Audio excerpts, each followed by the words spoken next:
Hello, everyone. I am live a little bit early.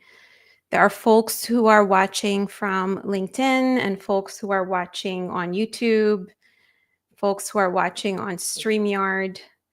Let me know in the chat where you're tuning from before we get started, just giving people some time to join.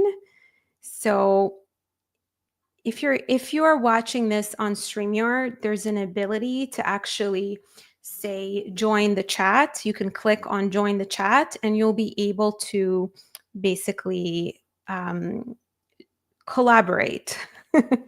Let's call it that. So if you can hear me, let me know. I would appreciate it. I just want to make sure that my sound is working. And I am curious where you're tuning from. So let me know in the chat where you are tuning from. And friends, if for any reason you face technical difficulties, you can actually watch this on my YouTube channel. And I've sent an email to everyone who registered the link to my YouTube channel. However, let me see if I can drop it here as well, just in case. So if you have technical difficulties, this lags, you're watching from LinkedIn, and you want to be able to watch it uninterrupted, then I find that YouTube is the best experience, and there tends to be less technical issues with that. Otherwise, if you're on LinkedIn, you're going to need to refresh and exit and all of that fun stuff. All right, friends. Hey, Ryan. Good to see you, my friend. Dallas, yes. Who else is here joining us? I see a whole bunch of people who have just joined. So if you could take a moment to let me know where you're tuning from. And hey, help me understand, what is your biggest frustration when it comes to landing a role in your career sweet spot? Because at the end of the day, this isn't just about getting any job. This is about landing a role that enables you to have that balance, career advancement, and a great culture, regardless of what level you are, whether you're a VP, a director, below director, senior professional, 10 years of experience, 20 years of experience, 7 years of experience. We all want to be able to make the impact that we want to make. Thank you for sharing, New York. Beautiful. All right, friends, as you roll in, let me know what is your biggest frustration when it comes to landing a role that brings you joy. Okay, so, I scrapped this whole presentation literally like yesterday, and I rebuilt the whole thing because I wanted it to be very genuine and authentic. And what I've done in order to bring you the best value and the best strategies is I've actually taken the time to interview a whole bunch of my clients who have landed jobs in order to understand what has worked for them. And I've also taken the time to interview a number of job seekers all the way to the VP level to understand the challenges that they are facing. Because at the end of the day, I want to make sure that I'm not just sharing the generic stuff that you all hear in terms of just put yourself out there. Anyone get frustrated when they just keep hearing, just put yourself out there? That's how you're going to land a role that you love. I know I do when I hear that. We all want something that's actually tangible and tactical. So today is about, getting real with you.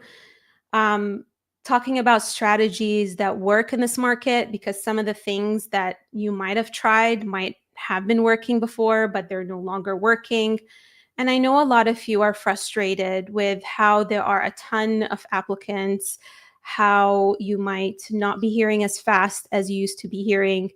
Maybe you are an executive who has been in your organization for a long time, and this is the first time that you find yourself in a position where you actually need to look for something because you're used to referrals, right? So today I'm going to cover all of this, and where I'm going to start is with my story.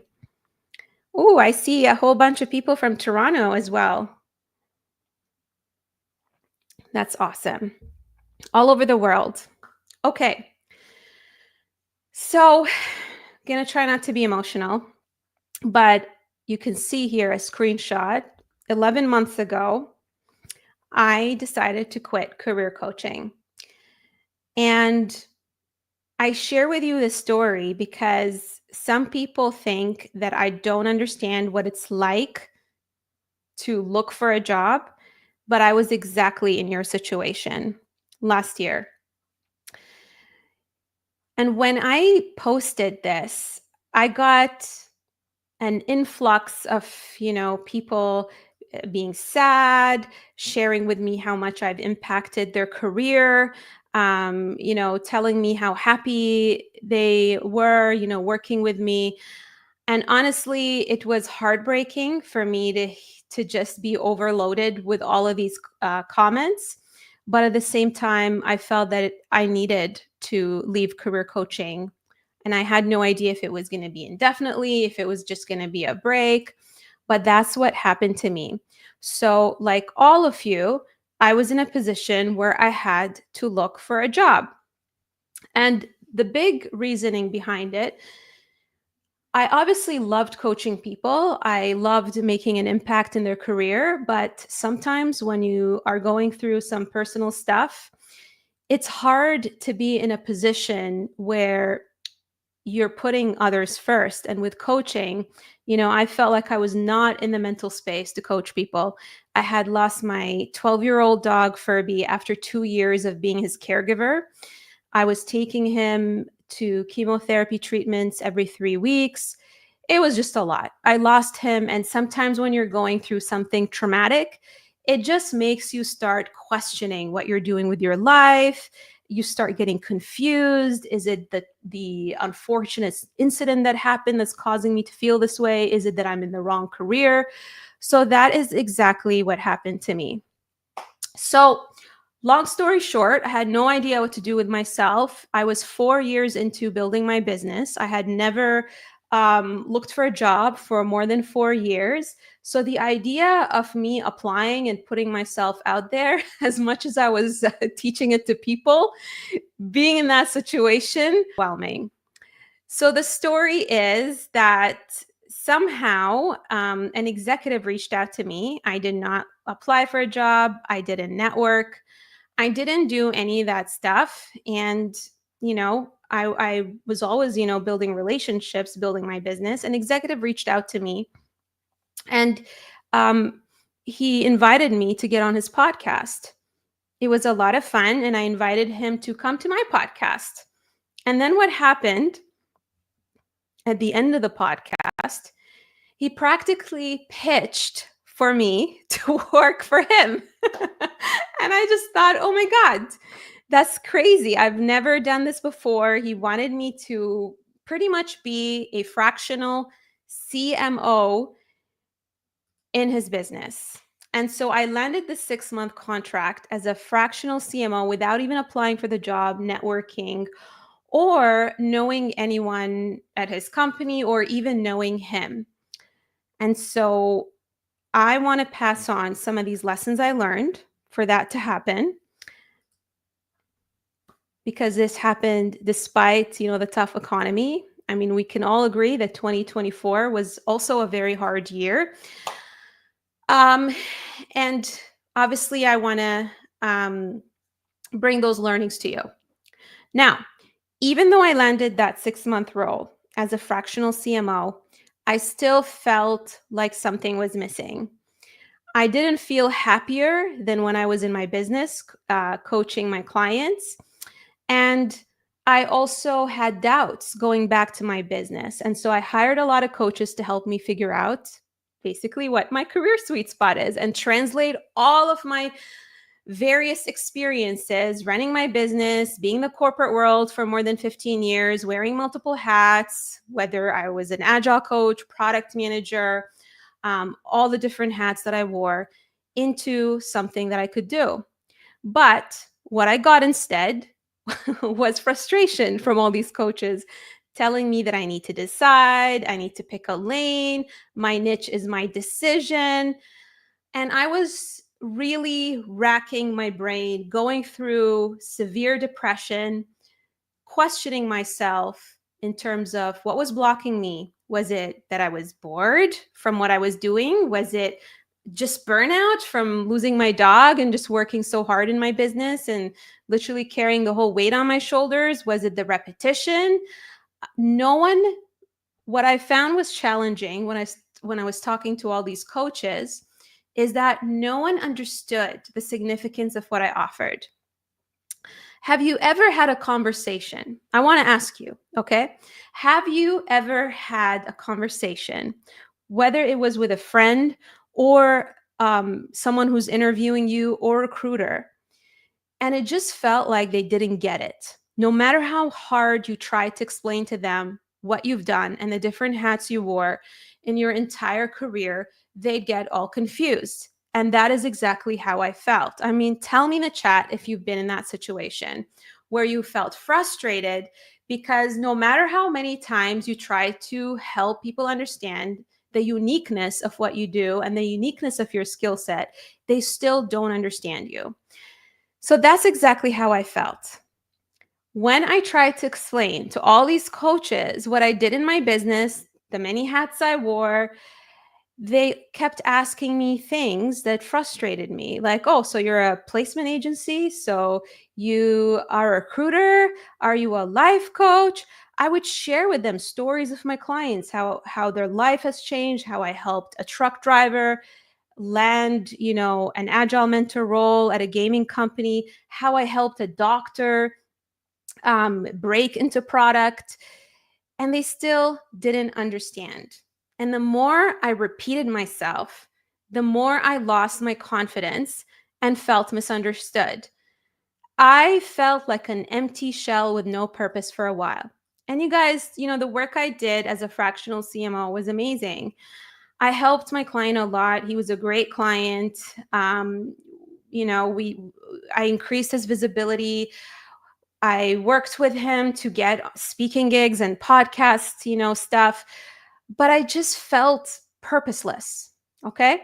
So between October and December of last year, what happened was 3 past clients reached out to me and they all thanked me for helping them achieve results. So one of them was a client that I worked with right before I quit career coaching. She broke into tech. She was in the nonprofit sector. She broke into tech to the private sector, and she did not have technical experience, yet she landed at Meta. And that was insane to me. She landed an AI leadership role. Then another client of mine that I worked with, she was in the same company for 16 years. She was at the director level. She had gotten laid off. She had imposter syndrome around her experience. She had trouble articulating it. She had already spent money on a resume writer. And even though, she spent some time with that resume writer and, they wrote her resume for her, she felt like that resume was not her. And so when we worked together, she ended up actually landing a higher level role. She landed a VP level role, and she landed basically a VP of product role, even though she did not have the title before. And then I also worked with another client who said to me that whenever she went to interviews, she felt like she was overselling herself and she really wanted to leave because she did not feel like she was making the impact that she wanted to make. And she was quite burnt out. And so I helped her go from VP to CPO in a different industry. Okay, I want you to imagine this. These 3 clients came to me all at once, sharing with me these results. And before that, I had a lot of imposter syndrome. I was questioning my value. And that's when it hit me. It hit me that sometimes when it comes to figuring out your career sweet spot, you don't have to change everything. Sometimes it's just tweaking something. So what happened was I took all of these results and shared them to the last coach that I worked with.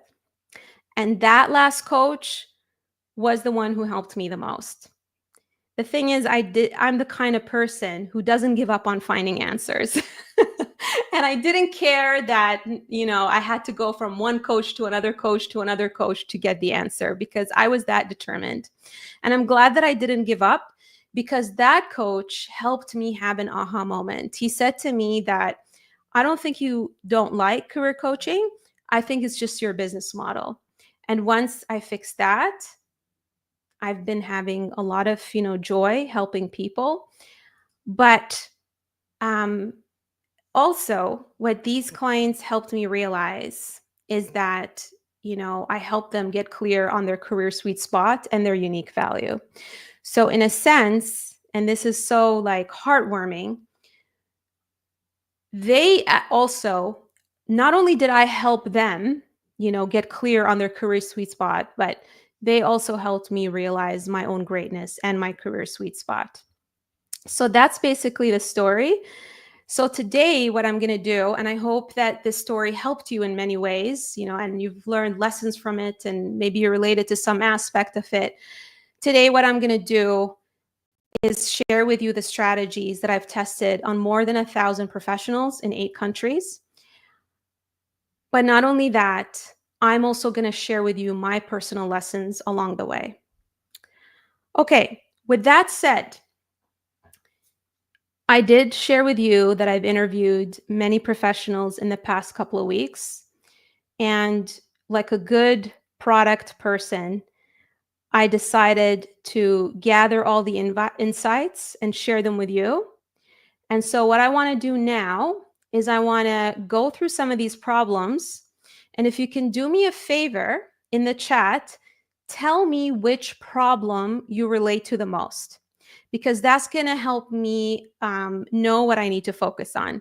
Unfortunately, I can't see your faces, and this is less than ideal, because seeing your faces would totally energize me.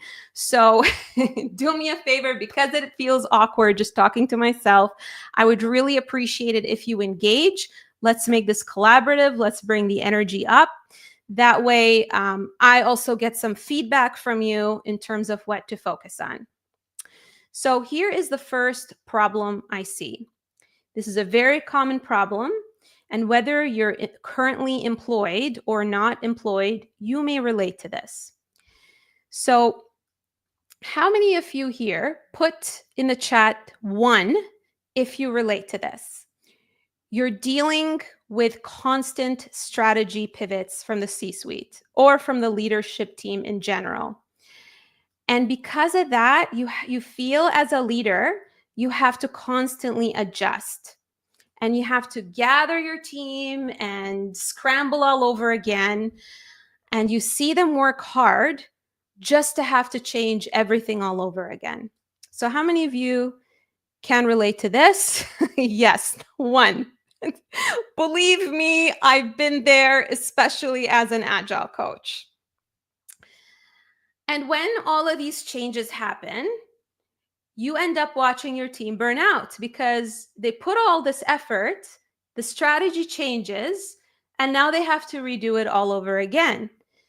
And then you end up seeing people being let go, and it ends up taking an emotional toll on you. But you stay because you're loyal, or because you feel like you don't have a choice. Maybe, especially with what's going on in the market and the layoffs, your company is starting to consolidate responsibilities of other team members. And so instead of you feeling like you can delegate to other people or mentor people, you end up doing all the work. Okay? Maybe you don't feel heard because, and I'm just going to say it because I'm a straight shooter and I call it like it is. If someone else says the same thing, your leadership listens. But when you say it, they don't. And it could be because of your race, because of your gender, because of your age, whatever biases. So let me know if this is something that you've experienced. And because of that, you've lost trust in senior leadership at any organization, because you've been so traumatized that now when you go to interviews, you have your guard up and you're not very trusting. Okay. When that happens, obviously, it's going to be very difficult for you to articulate your recent experience or even talk about your last role because of that toxicity and the lack of recognition. That lack of recognition gives you that imposter syndrome. You've worked so hard and the leadership team did not compensate you for your hard work, did not recognize you, did not appreciate you. And so you start blaming yourself and you start thinking, well, maybe what I did wasn't good enough. And so you have trouble talking about it during interviews. Maybe you feel like a different person at work and at home. It's like you have a double identity. When you're at home, you're confident, you're yourself. But when you're at work, because you've been beaten up so much, you feel like you have to pretend you're someone else. You have to pretend that you're maybe, especially in interviews, you have to pretend and wear a mask and pretend maybe you're more junior than you really are. You are scared of sharing your true perspective and opinion because you just want to please the hiring manager and you just want to get hired. Okay. So, second problem, and I see a lot of ones. Oh my goodness. Second problem. How many of you believe that the hiring process is broken? Friends, I am not disagreeing with you. It is broken. I've talked to so many people. A lot of you might be seeing 1,000 applicants for the same job. There are too many freaking steps. It's like they're asking you for the story of your life, cover letter, a gazillion questions. You've uploaded your resume, but then you still have to fill out all these fields in the application tracking system. And you get all this advice from influencers who don't really understand the corporate world to post on LinkedIn so that you can increase your visibility. Like, how many hoops do you have to jump over to get a job? And when you go to interviews, you don't get any feedback. They're not transparent about what they're looking for or why you're not aligned. In fact, a lot of you may see this. Companies don't even know what they're looking for. They'll say one thing on the job posting, but then in the interview, they'll say something else. Okay. Problem number 3, maybe you're introverted. Or maybe you just don't know how to self-promote yourself or advocate for yourself, including while you were employed, whether you're employed or not employed, you find that it's very hard to self-promote yourself. Maybe you come from a culture that encourages you to be humble. Maybe you just don't know how to fight for yourself and you end up earning less than your peers. I mean, someone shared with me that he found out that he was getting paid $40,000 less than his peers. People coming in were making more than him, and he's been there for a long time. So how many of you have experienced this? You know, maybe you're the kind of person who just puts your head down and works hard and thinks that, oh, you know, I'll be recognized. And so when you go to interviews, it becomes even harder to sell yourself because you didn't practice that muscle. You're not used to talking about what you've done and your achievements. You believe that your work should speak for itself. Okay. 4, external pressure. And I see this especially when people are unemployed or when they're unhappy with their job. You have a spouse, a significant other, or friends driving your job search decisions. It's like all of a sudden, people now have an opinion in terms of what job you should take and what your expectations should be. You're even being told that you have unreasonable expectations, especially for this market, that you should lower them, as if their experiences are like yours. Like, it's kind of like someone saying like, oh, you should try the same weight loss medication because it worked for me. So they don't take into account your situation, your work ethic, and tell you to basically, because they didn't have success, you're also not going to have success. And by the way, I apologize for this weird formatting. I think when I saved this as a PDF, it messed up everything, but it doesn't matter because, this is a conversation with you all. Okay, problem number 5. You just moved to another country, and because of that, you're being told, or you feel like you don't have, because you don't have Canadian or US experience, your past experience in another country doesn't count. Oh my God, exclamation marks, number 5. Okay. Yeah, I see that in a lot of people. I've coached a lot of people who are new to both Canada, US, even UK.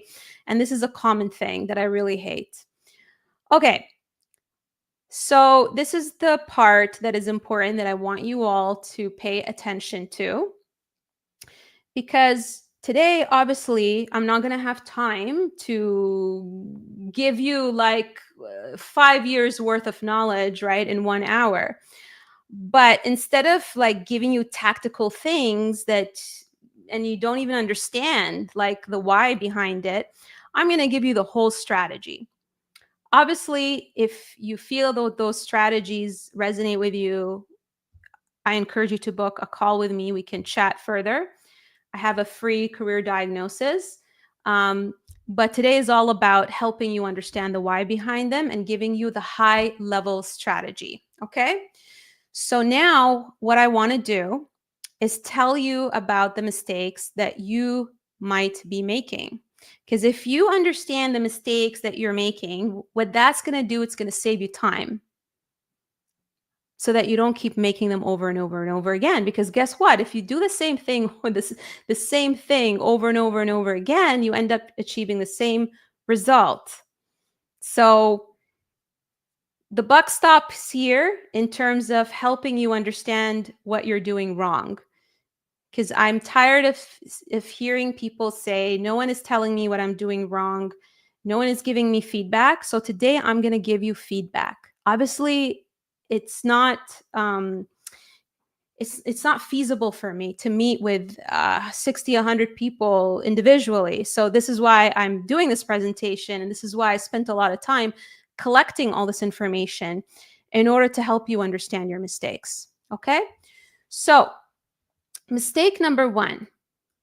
Here's mistake number 1. Tell me if you are making this mistake. And this is not cooperating with me very well. All right. How many of you here are applying to a variety of roles at different levels, different job titles, different job families, different industries, because you have no idea what is going to end up getting you traction? So here's an example of someone that I was talking to recently. And I asked them, like, what are the roles that you're applying to? And she shared with me VP, SVP, CPO, all kinds of stuff in different industries. And the reason that a lot of you feel that you have to do that is because you're unsure what roles fit your experience. But what that does, my friends, remember the story that I shared with you at the beginning when I didn't pick a lane and it made it difficult for me to find the path that I wanted to go? When you do that, you don't have a sense of purpose. You're obviously not going to be excited because you don't have a target. You don't have a North Star. Equally, when you do that, it becomes very hard for people to understand what it is that you do. I want you to see this from a recruiter's perspective. If a recruiter looks at your LinkedIn profile and they see all of these different titles, or they see all a variety of experiences, it's really hard for them to understand whether you're going to be a fit or not.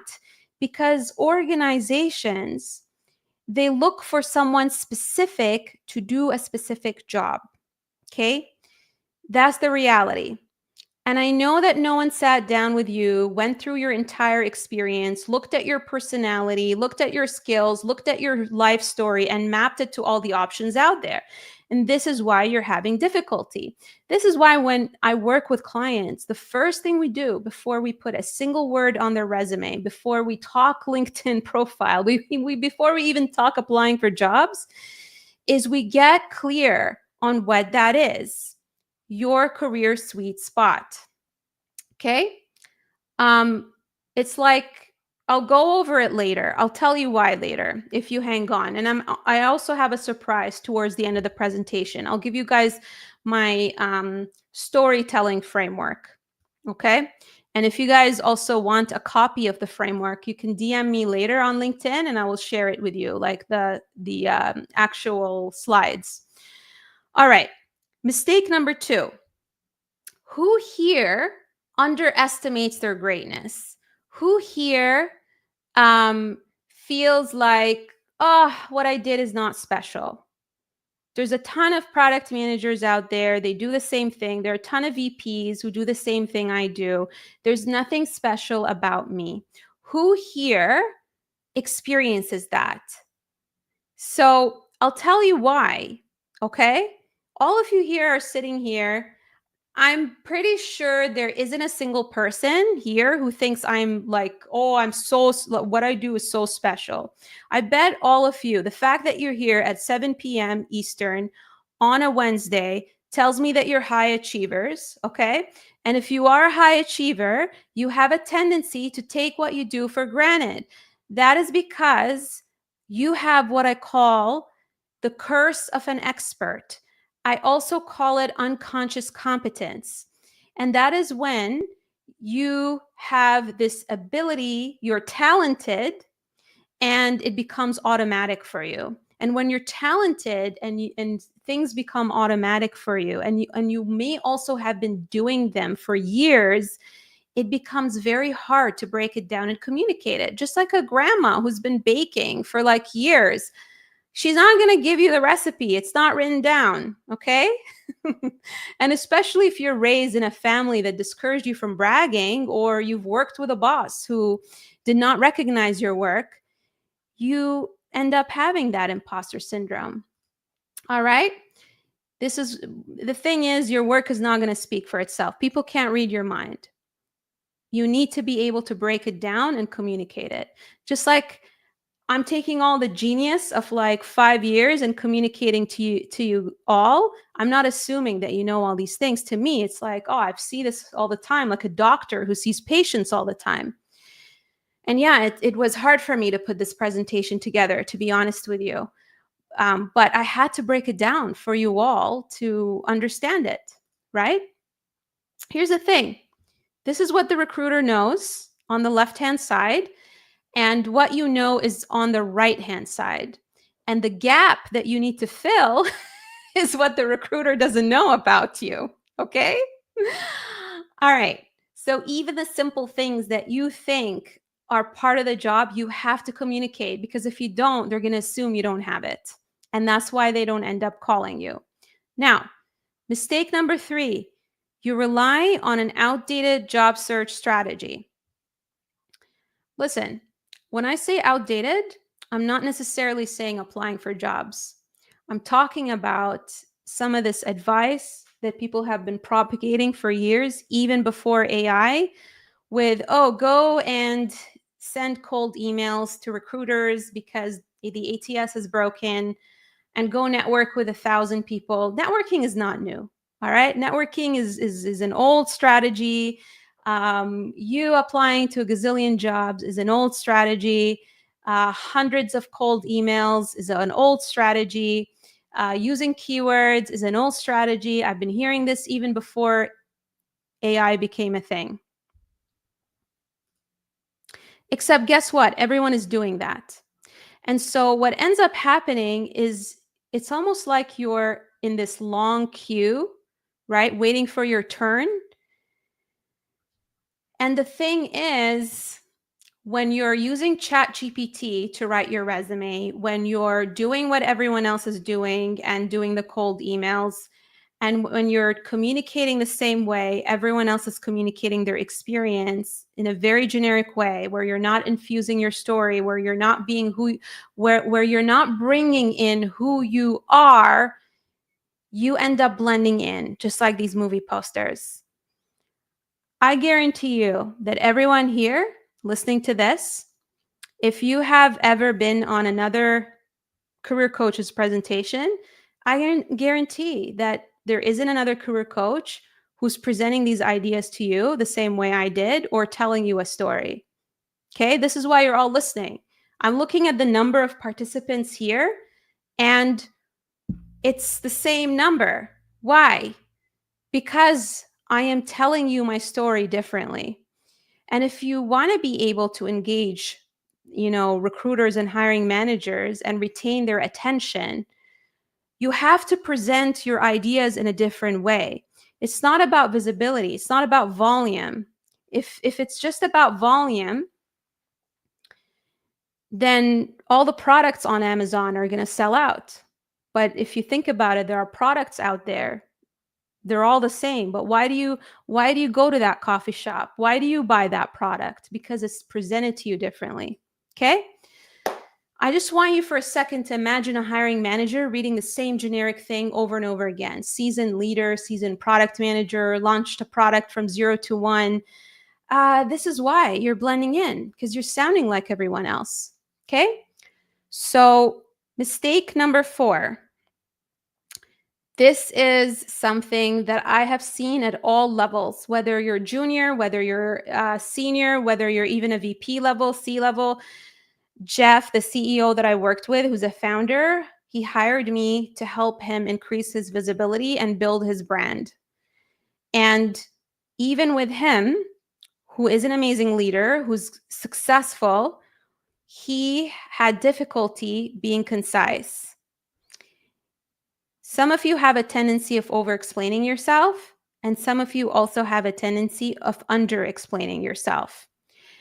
Now, when you over-explain yourself, what happens is it's almost like you're providing a mass-produced buffet of your experience. Any of you has ever been to a buffet and has been overwhelmed by the number of choices?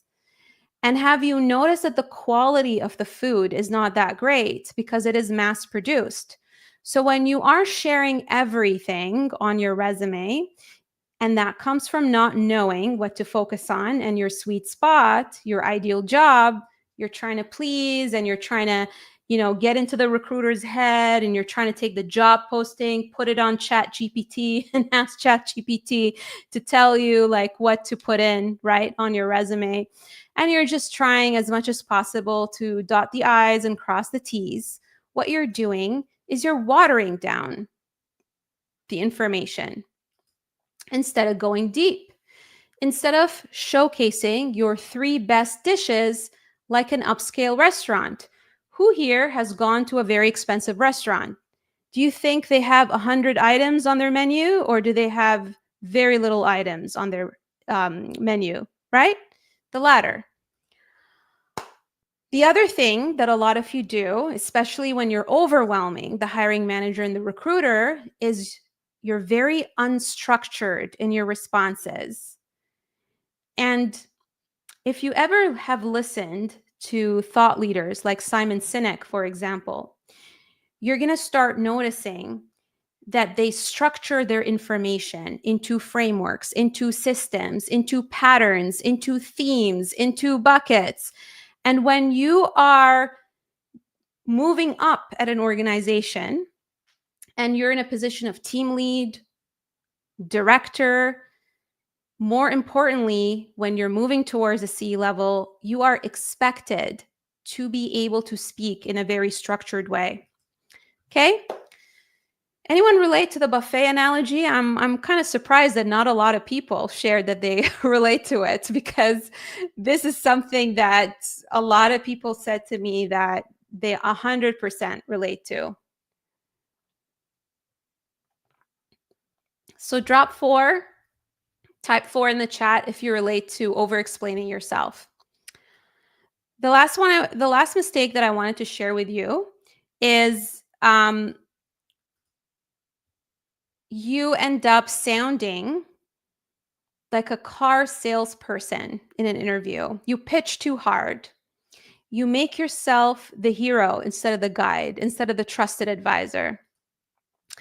So when you go into pitch mode in an interview, what that does is it takes you out of a collaborative conversation. And the thing that you need to understand is in the hiring process is they're looking to see if you're a cultural fit.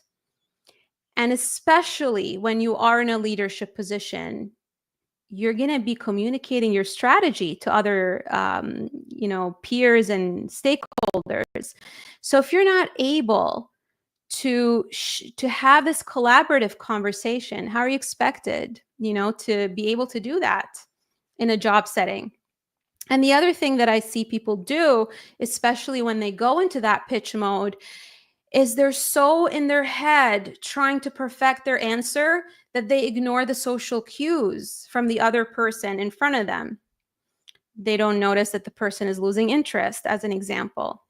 Okay? And then the other mistake, I lied. There's another mistake. The other mistake is you don't have a support system. There is nothing wrong with asking for help when you are going through something difficult. A lot of clients have shared with me one of their biggest regrets is not getting help sooner. When you are in the workplace, some of you may not be getting the mentorship from your boss. And when you're going after a goal that is very big, like landing another role, think about it. Even the simplest things in life, like losing weight, we work with a coach to break it down into simple steps. When we're doing this on our own, even if we know what to do, it's very difficult because we don't have the guidance, we don't have the steps, we don't have the emotional support. And especially if the people around us are negative, and are telling us, hey, lower your expectations, you're asking for too much. This is a sign that you need to look for outside help, someone who supports your goal, not other people's goals. All right. The reality is every job, every industry, every business right now is oversaturated. This is not going to change. It's actually going to get worse. The only solution is becoming a better communicator. Working on your communication, and not just communicating ideas and thought leadership, but communicating and selling yourself, what makes you unique.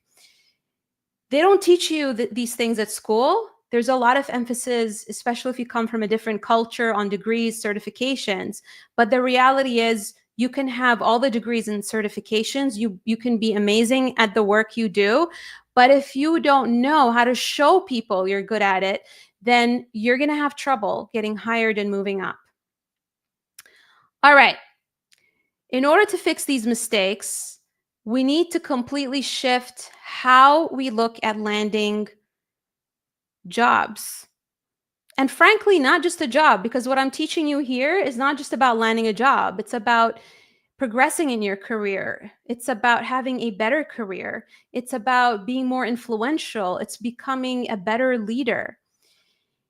I want you to think about it from the perspective of a Toyota that is mass produced, high volume. Obviously, the price is going to be lower. Is that what you want to be perceived as? Or do you want to be perceived as a Ferrari, high quality, high price? It's not about the volume. It's not about putting yourself out there more. Who has time for that? It's about quality.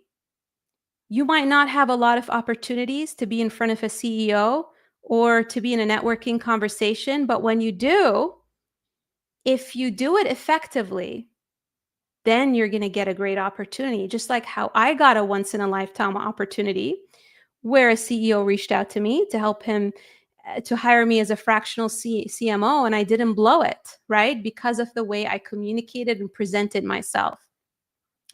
The bottom line is what helps people become successful is how they are perceived. It's your reputation. And no one teaches you, no one has taught me how to manage my reputation.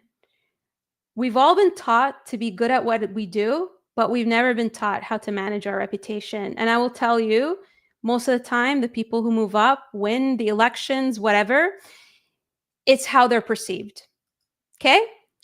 Now, when you look at leaders like Sheryl Sandberg and Satya Nadella and how they got into these high profile roles, it was the way they were perceived. And it was also because they leaned into their career sweet spot, AKA their niche. So I want you to understand this. Whether you're being picked out of thousands of applications, being found by hiring managers on LinkedIn, or chosen through referral, it all comes down to this one thing. It's how you stand out and how you're perceived. Okay?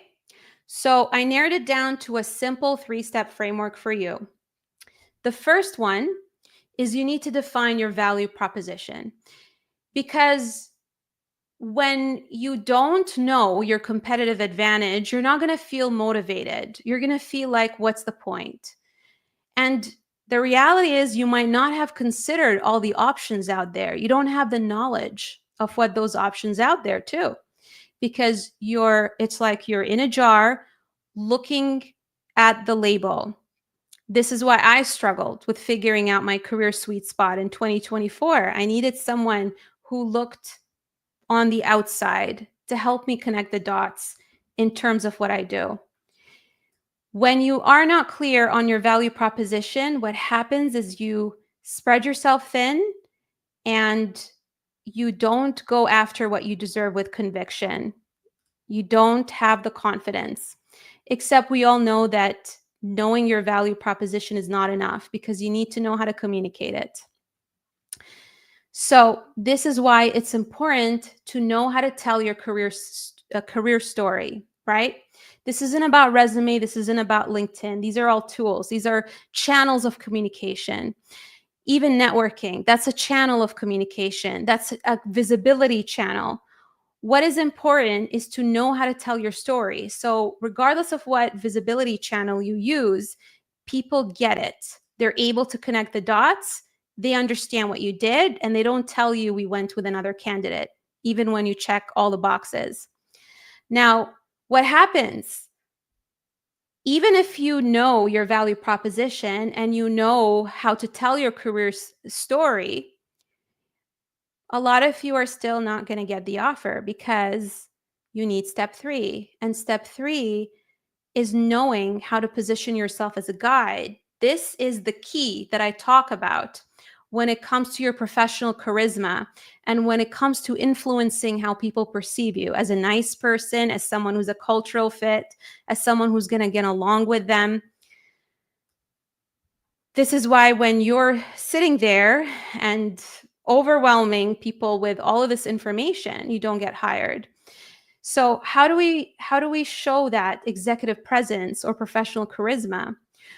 We have to be clear, concise, persuasive, very structured in our communication. This is why you need these 3 steps in order to land a role within your career sweet spot. Okay, drop in the chat, aha moment, if you had an aha moment after I shared with you this framework. I'm curious. Anyone had a light bulb moment, aha moment? Maybe even tell me which part of this framework resonates with you the most. I'm curious. Beautiful. I see people watching from YouTube as well. Awesome. Okay, I'm going to break down each step. I might run over time. I apologize, but I'm just so passionate about teaching you all this stuff. In case you have to drop off at the hour, you can watch the rest of the recording, but I'm going to try my best to, speed up. And this is why I'm not pitching to you my services, because I truly want to cover everything today. I love you all. I want you to be successful. If you want to learn about my services, I know some of you might have that question. Please just book a career diagnosis, because I won't have time to answer that. Okay, you can go on my LinkedIn. The link is there, or you can DM me. Anyway, step number 1, define your value proposition. Here's the thing. Would you hire a heart surgeon to fix your knee? No, right? I know that a lot of you are sitting here, regardless of what level you are, whether you're a senior product manager, director of product, VP of product, doesn't matter. I know you're all good at many things. And the more we do, the more we progress in our career, the more hats we wear. But the thing is, this isn't about, talking about what you're good at. This is about what you're known for, what you're great at. What do you want to be known for? What's your value proposition? Think about Apple. Does Apple try to compete with Android when it comes to phones? No. They're very clear about what they're good at in terms of who their target audience is. They're people who value aesthetics, convenience, not people who care about battery life. And this is exactly what we did when my client Elisa and I worked together. We didn't care about the fact that she wasn't technical. We cared about what would Meta care about for this role and how is her experience different than other people. And that's why she landed. The fact that she was amazing in policy, the fact that she was great at talking to politicians, we focused on that instead of trying to impress them with her technical skills, which it wasn't her competitive advantage. This is why they hired her instead of someone internal. Know you, like you, trust you. I want you to remember those 3 things. And these are some of the questions that I ask people when they do my career archetype assessment. We answer these questions. What are your values? What type of problems do you solve? Are you an outside of the box thinker? A lot of people make the mistake of just focusing on what they're good at from a task perspective, from a problem perspective, from a business problem perspective, but they don't take into consideration the right environments that help them thrive. How would they complement a team? What are their values? And because you're not bringing your true self to the interview and just deciding to use ChatGPT and copy everyone else, you're not telling your whole story. You're not bringing in the human in you on your resume. Craft your story. How do you do this? I want you to think of one leader out there who isn't a great storyteller. Even Steve Jobs. So when Steve Jobs left Apple, he wasn't a great storyteller. Send me a message on LinkedIn if you want the recording, or just reply to my email and I'll send it to you. Okay, so Steve Jobs, when he left Apple, he was actually not a great storyteller. But when he worked at Pixar and went back, this is when he told the story about, I think, the 1,000 songs in one device, right? This is where he became known for being a great storyteller. And this is when more people started knowing about him. So I just want you to think about that. I've helped people navigate very complex pivots. One of my clients was a doctor and she broke into product management, not because she had the right companies and the exact titles. It's because she was able to tell a story that really impressed the hiring manager. He was able to see her transferable skills, and it made sense to him based on her story that we prepped together, that was very well structured, that she can transfer her experience with electronic medical records and building her own clinic and bring it over as a product manager and build amazing products. Okay? This is my story building system, which is probably the best part of this presentation and the most tactical thing that you're going to walk away with. So a lot of you are being taught that if you quantify your impact, if you put the numbers, if you throw in the percentages, it's going to impress hiring managers, except that a lot of these numbers can easily get faked. And it, again, makes you sound like everyone else because everyone else is saying the same thing. And what you're not doing is you're not being very specific. So who would you work with? A doctor who tells you that they have a 90% success rate, or a doctor who says, I've treated a patient with pancreatitis, just like you, who is constantly feeling nauseated with a 6-centimeter cyst. And I was able to perform the surgery with minimal scars. Obviously the second one, because it's relatable to the person. It's the exact problem that you're trying to solve. And companies are looking to see if you're relatable to their situation, except a lot of you are not very specific when you talk about your experiences. Okay. So, story building system, I'm going to quickly go over it because I know we're running out of time. When you tell your story, this is a scenario that I helped a client recently, and she got an interview. Um, you want to start with explaining, whether it's on your resume or interview or networking conversation, when you talk about an initiative that you're part of. A lot of you forget to talk about who you were helping. And so with this client, she left out the fact that she was working with SVPs on this initiative at different parts of the organization, at different parts of the bank. The second thing, you want to talk about what problem you solved, because companies hire you to solve a problem, not just do a bunch of tasks.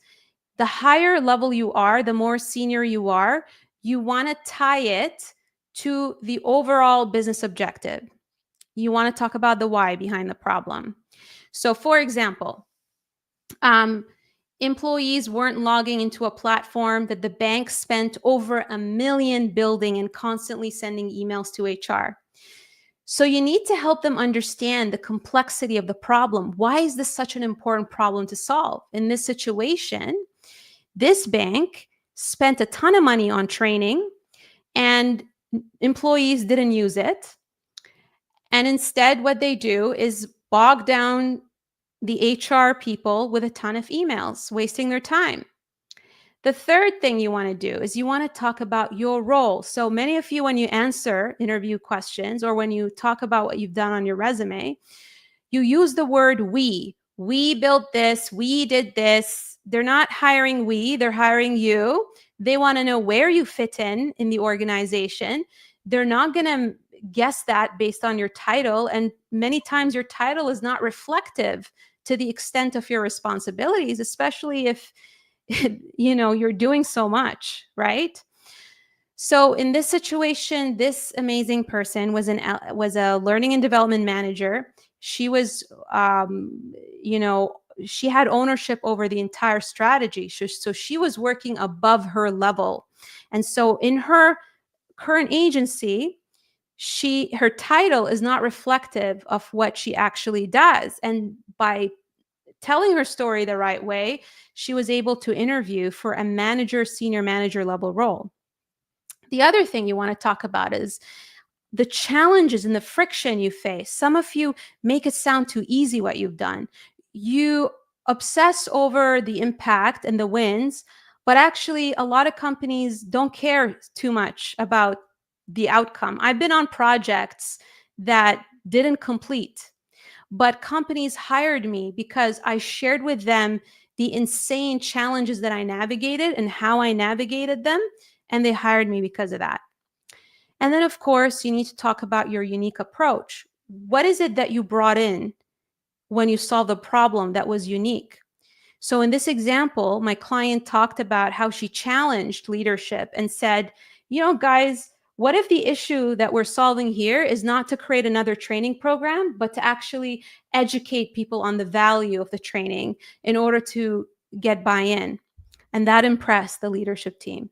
So it's not always just about the numbers, it's the story behind the numbers. And some of you may not have numbers, but if you're able to tell the story behind it, that makes you impressive. Okay, the last thing I wanted to talk about is your professional charisma. And a lot of people ask me questions around, how do I improve my executive presence? How do I sound like an executive?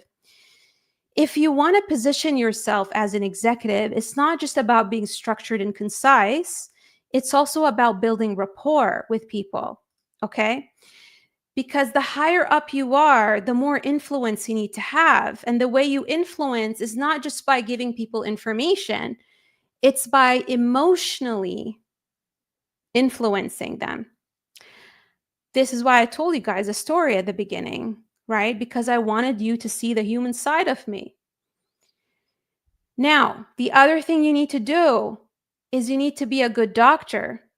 if you want to be able to have executive presence, you need to be able to diagnose instead of jump to the solution and prescribe, pills like bad doctors do. And so a lot of you jump into answering questions, and a lot of you feel like you have to be yes people during interviews. You're not, asking questions. You're not driving the interview, because you can drive even when you are an interviewee. And this is exactly what happened with my client Heath. This is how he landed a role that he's never done before, even though he didn't have a degree, is he had executive presence. Leaders communicate with less words. Leaders communicate with conviction. Leaders communicate by listening more than speaking. And this is how they influence with charisma, not just logic. Okay, so magically, I was able to cover everything. And what I wanted to tell you guys, and ladies and gentlemen, it's okay for you to struggle with these things, and it is okay for you to ask for help. And I genuinely, if you are feeling like what you're experiencing is starting to impact your mental health, if it's starting to impact your confidence, I want to create a safe space for people to reach out to me, book a career diagnosis, so that I can help you understand, based on what I presented today, what might be blocking you. I don't work with everyone who reaches out to me, because I'm one person, and it's difficult to work with too many people. And sometimes we just might not jive, and we might not be a fit. And so if you book that career diagnosis, don't feel that it will turn into us working together. If it ends at us determining what is blocking you, then I'm happy for you. And I'm happy to offer this as an option for people. And hey, if we find that we click, then, we can talk about working together. So, as a thank you for attending this, as a thank you for staying till the end, I want to offer you the opportunity to book a career diagnosis. How you do that is you can go to my LinkedIn profile. And if you go on my profile page, right under my name, you are going to see a link that says book a free career diagnosis. So let me see if I can quickly do a screen share here and show you. So you can see here, you'll see my name, and it says here, book a free career diagnosis. So if you click on that link, you'll be able to book a free career diagnosis. And in 15 minutes, we will chat, and I will be able to help you understand what's blocking you, so that you have a strategy and you're not all over the place. Obviously, there's a limit on how many people I can get on calls with. So I encourage you to capitalize on that opportunity. There's already a few of you who booked with me, and I encourage you to still come to this session to get value. So I'm looking forward to chatting with you. But if you haven't, I would jump on that opportunity, because the spots are obviously limited. All right. Thank you so much for watching. If you feel this will help someone, then obviously, share with them. If you're on YouTube, give it a like, share the link with folks. If you're on LinkedIn, give the, LinkedIn a like. And if you want the recording, hit reply to the email or DM me on LinkedIn, ask for the recording, and I'll be happy to share with you the link to the recording. I hope you have a wonderful day, friends. I appreciate you so much. And I hope that you feel empowered with, the tactics that I've shared with you, and you are well informed in terms of what's working in this market and what's not working. All right. Hope you have a wonderful evening, and I hope to talk to some of you soon. All right. Bye.